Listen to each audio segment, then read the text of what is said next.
a rising number of military soldiers are overweight, and as a result of that, they are being discharged from the military. Now, there have been numbers reported on the number of obese soldiers within the Army specifically, and the numbers are actually pretty depressing. So the number of active duty military personnel deemed overweight or obese has more than tripled. But in 2010, we're number one.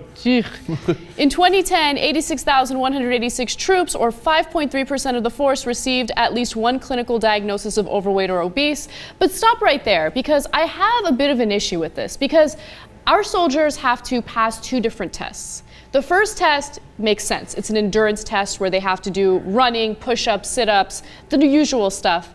And the second test is where they do a body mass index.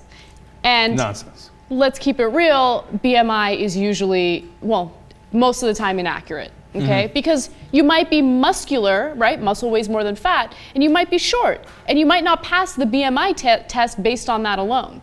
Yeah, look, all these obesity tests I think are absurd, right?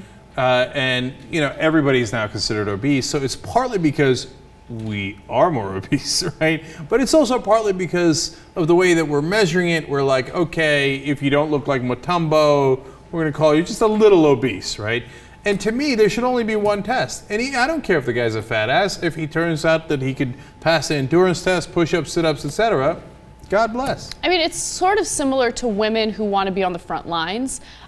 Instead of picking who can be on the front lines based on gender, why don't you just see if women can pass a certain test, an endurance test, and if they can, then if they want to be in combat, sure, put them in combat. It's a very similar, type of situation. So, but it would be naive to deny that members of our military are getting obese. Of course, the rest of us. Yeah, like the rest of us. So, and by the way, just a few other statistics that I found a little interesting. During the first 10 months of this year, the Army kicked out 1,625 soldiers for being out of shape, about 15 times the number discharged for that reason in 2007, the peak of wartime deployment cycles. So that's partly because we're getting slightly fatter, but mainly because we needed a lot of soldiers back in 2007. So they're like, yeah, no, he's fine, he's fine.